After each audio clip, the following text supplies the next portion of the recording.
To help us go in depth into the topic of dating and the lower marriage and fertility rates, we're joined now by two Catholics who have written extensively on the topic. Emily Stimpson Chapman is a writer for a variety of Catholic institutions and a best-selling author. Among her books, The Catholic Girl's Survival Guide for the Single Years, the nuts and bolts of staying sane and happy while waiting for Mr. Right.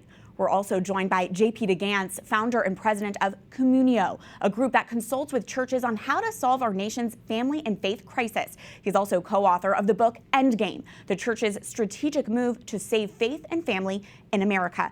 Thank you both for being here. Emily, I want to start with you. You've been open about your personal journey as someone who got married in your 40s, you faced infertility, and now you're the adoptive mother to 3 and a wife as well. When we talk about childless women in our nation, particularly this conversation spurred on by JD Vance's resurfaced comments about childless cat ladies, what is missing from this wider conversation?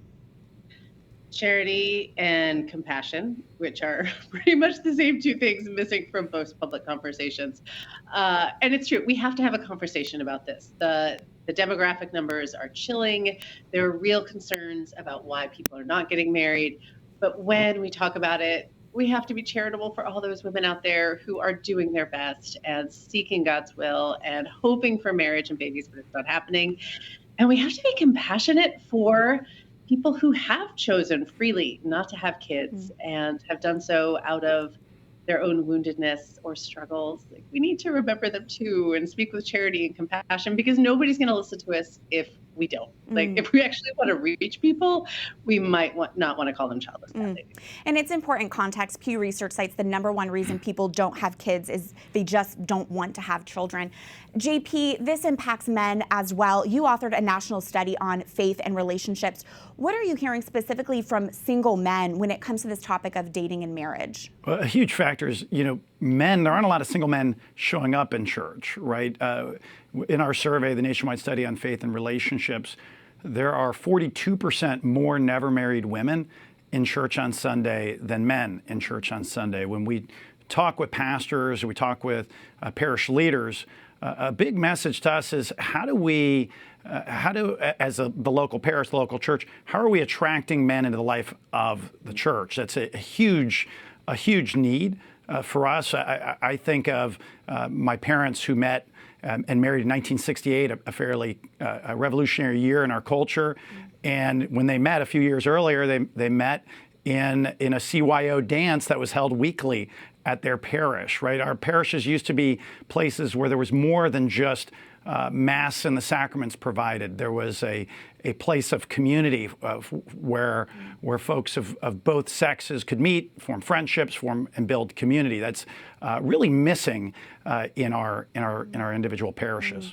Something I heard from my interviewees is today men and women often have mismatched expectations when dating. Decades ago, you could often assume expectations. Women would stay home once married, for example, but today there is no script. I'm interested in your thoughts on that modern day factor. Emily, I'll go to you first. Yeah, I mean, that's obviously a problem, but we all have expectations going into marriage of some sort.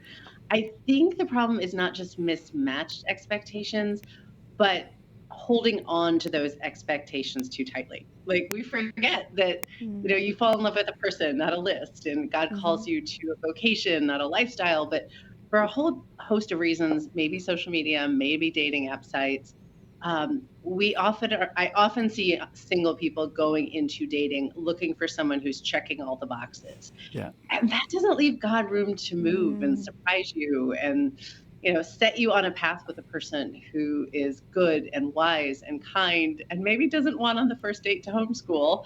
But, if you get to know them, you find that it is exactly the person who can help you journey to heaven. JP, what are your thoughts on that? Yeah, I couldn't agree more. When I was dating and eventually met my wife, I had this long list myself of what I thought would be the ideal spouse, and I met my wife, and she was missing so many of those things that I thought were incredibly important, and thank God for it.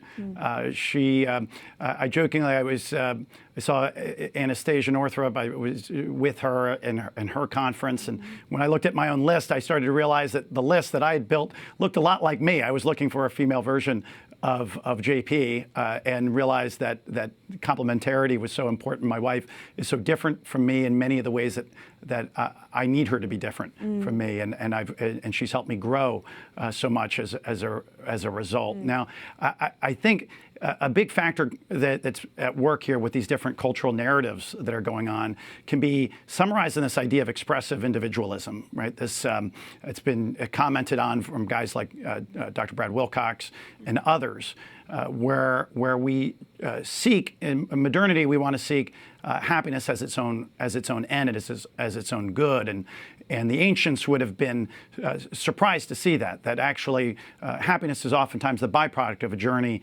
and a quest, and there's historically in human history the journey of family life was that normative journey, and so many folks are parents, Catholic parents, as well as non-Christians and non-Catholics, were frequently sharing the same cultural narratives and not even aware of it, where we encourage our kids to seek advanced degrees, seek great things, careers, and stuff oftentimes, and that marriage is sort of diminished in importance within the narratives we share with our kids. And what we share, I coach a football team. I share that with a bunch of high school boys and my own children, that be intentional about dating. Be intentional about, don't avoid commitment. That really, while career is important, it's a good thing. Getting a great degree is a good thing. These are all good things. Statistically speaking, nothing impacts a person's happiness more than being in a happy marriage. And so we should be intentional about it. And I hear from 15-year-old boys and 16-year-old boys I coach and share that this is the first time they're hearing this. So I think we need to share this message as well. Absolutely. Emily, you wrote a helpful Substack newsletter largely on this topic that you called a vocational primer for people who have delayed vocations, for Catholics who are single today and desiring marriage. What are they to do? And does the church offer any guidance on this?